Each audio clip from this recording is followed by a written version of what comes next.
Today's video is the first episode of the Beginner's Guide to Getting Started with Gouache. Throughout this 3-part series, I'll be sharing with you everything I know about gouache, including what gouache actually is, what paints to buy, what paper to use, what brushes to use, and my biggest do's and don'ts for painting with it. Gouache truly is a spectacular and one-of-a-kind medium. You can use it to create a vast variety of incredible paintings and sketches, and I'm so excited to help you get started on your journey. So without further ado, let's get into it. The biggest question most artists have when they first hear about gouache is, what is gouache? That is a fantastic question, and I'm so glad you asked. Gouache is a water medium. On a scale of watercolor to acrylic, gouache is somewhere in the middle. You can use it straight out of the tube or pan for an opaque layer, or you can thin it with water to create more transparent washes of paint. Because of its versatility, you can achieve a lot of really interesting washes, effects, and textures with gouache. It's been around for hundreds of years, and it's particularly popular in the artistic field of animation. You know those Studio Ghibli backgrounds and classic Disney backgrounds? Yeah, those are gouache. One of the most exciting things about gouache is that it can be reactivated by water.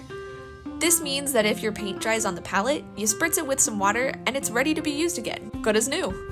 No more scraping off and wasting old paint from your palette. This also means that if you paint a layer of gouache on top of a previous layer, that bottom layer will begin to reactivate as well. You can look at this as an unfortunate side effect or as an amazing superpower. Personally, I've found it to be both at times. Because it can be easily reactivated, you can blend a new layer with the layers underneath relatively easily. However, this also means that any layers underneath that you wanted to remain permanent, well, they're not. Now you may have heard of Acryla or acrylic gouache as well. While it is still a part of the gouache world, it has its own characteristics. The main difference between Acryla gouache and regular gouache is that Acryla gouache is not water soluble, it's waterproof. That lack of permanence we were just talking about, you can combat that by using Acryla gouache. Now I've never personally tried Acryla gouache because most of the time I really like the process of using regular gouache. But if you find the reactivation of regular gouache to be extremely frustrating to work around,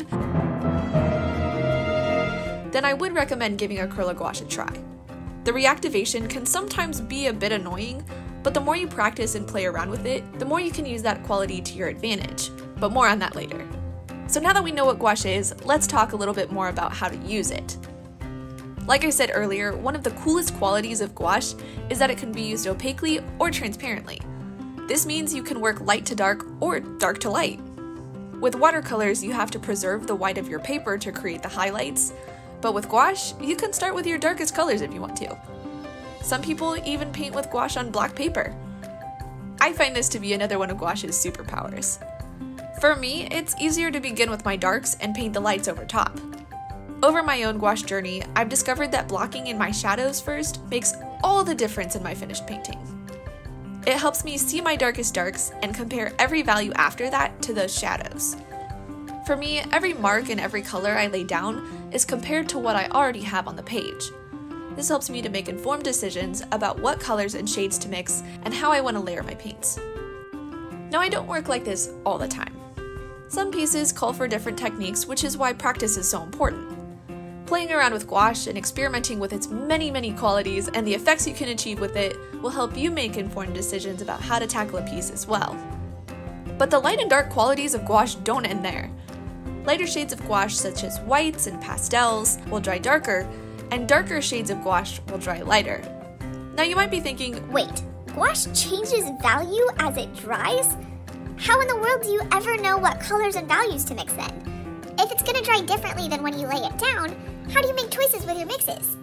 Another fantastic question. This is one of the qualities of gouache that I've definitely found the most difficult to navigate, but also one of the most interesting. Every painting you do becomes a puzzle for you to figure out. This is where practicing mixing colors and values really comes in clutch. Every painting you make is like a practice session for the next painting. With each painting, you learn more and more about how gouache changes as it dries. Unfortunately, this isn't something that can be taught by a book or by a YouTube video. It simply takes time and practice, and most importantly, a lot of failures to learn it. If you've seen some of my other videos, you'll know that over the past 7 months, I've been working through a personal challenge to paint 100 movie scene studies. As of right now, between that challenge and a few other personal paintings, I've painted over 70 gouache paintings in the last 7 months. That's a lot of practice, and I'm still nowhere near being an expert on gouache. But I have learned an immense amount, and I've grown very confident in my color and value mixing skills. Contrary to popular belief, practice doesn't make perfect, but it does make progress. Because I've made learning and practicing gouache a priority, I've really become friends with it. Gouache and I are bros, man. We don't know everything about each other, but we know enough to work well together. I understand its qualities better and how to adjust to its moods, I've grown confident in mixing colors and values, and I've also become much faster at creating paintings. I've found that with practice comes knowledge, with knowledge comes confidence, with confidence comes speed, and speed makes more time for practice. It's an amazing artistic cycle that never ever ends. So now, we have a basic understanding of gouache and its properties. Let's talk techniques. I'll get more into this in episode 3, but I want to cover a few basic techniques to help you get started. Because gouache is a fast-drying medium, it can be pretty difficult sometimes to get a smooth blend between your paints. One technique I like to use to combat that is the wet-on-wet technique. Like the name suggests, this is where you're working with wet paint on wet paint. This allows you to achieve really soft blends and gradients. Now, the type of paper you use can also have a really big impact on gradients and blends, as well as drying time. We'll talk more about that in the next episode. But wet on wet is a really nice way to achieve smoother blends on just about any paper. It allows you to work quickly to blend your paints together before they dry. But be a little bit careful with this because using a lot of water can create rings around the edges of your paint. Similar to watercolor, the more water you use, the harsher those rings will be. Like anything with gouache, it takes time and practice to familiarize yourself with this. But it's such a fun and useful technique once you get the hang of it. I like using it for skies, atmospheric perspective, and gradients within an object. The next technique I want to talk about is fat over lean. If you have any knowledge or practice with oil paints, you've probably heard of this. Fat over lean is the concept of using thicker layers over thinner layers. This is especially useful with gouache because it's water soluble. If you try to paint a thinner layer over a thicker layer, you have a much higher risk of reactivating the gouache underneath. If you're just starting out with gouache, I would definitely recommend using the fat over lean method.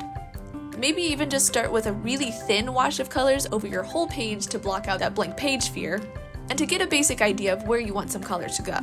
Then begin to add thicker and thicker layers as you build up your painting. Now there is a caveat to this. You can technically paint a thin wash over a thick layer once that bottom layer is dry, but I would recommend experimenting a bit with layering before getting into this. It takes a very light hand and a very confident stroke to put a thin wash over a thick one. However, if you're feeling up to the challenge, then give it a shot. It's extremely useful for adding more saturation into grayed down areas, or a transparent texture over a thick coat, but it's not without its risks. The last technique I want to introduce you to is dry brushing. This is a technique that many artists use with many different mediums. To dry brush, you use a mostly dry brush, maybe a tiny little bit of dampness, but definitely not dripping, and thick paint. And I mean thick. Like straight out of the tube thick. I really like using dry brushing to achieve a bark effect on tree trunks, or textured highlights on objects with rougher surfaces. It's one of my favorite techniques, and one that you don't really have a ton of control over. You can't really guide each individual paint-loaded bristle, so it's kind of up to the brush where the paint ends up. I think this level of chance really helps me to be looser and more playful with my paintings. It helps me release my control over the piece and create some happy accidents. Gouache is truly a spectacular medium, and you can use it in so many different ways. If you want to paint everything as one layer, you can. If you want to use 30 layers and varying consistencies, you can. If you want to work dark to light or light to dark, you can. It's truly its own unique medium, and personally, it's my favorite. I think its versatility is one of its greatest strengths, and you can achieve so many incredible effects and textures with it. It's easily portable and great for urban sketching or for fully rendered illustrations. Thank you guys so much for watching. I really hope this intro to gouache, its properties and techniques, was helpful to you, and I hope you enjoyed watching me paint this scene from Zootopia. In the next episode of this series, we're going to be filling our toolkit with supplies. If you're interested in seeing more of my art, or even owning some of it, check out my Patreon and Etsy shop in the links below. Thanks again for watching, and I'll see you next week. Bye guys!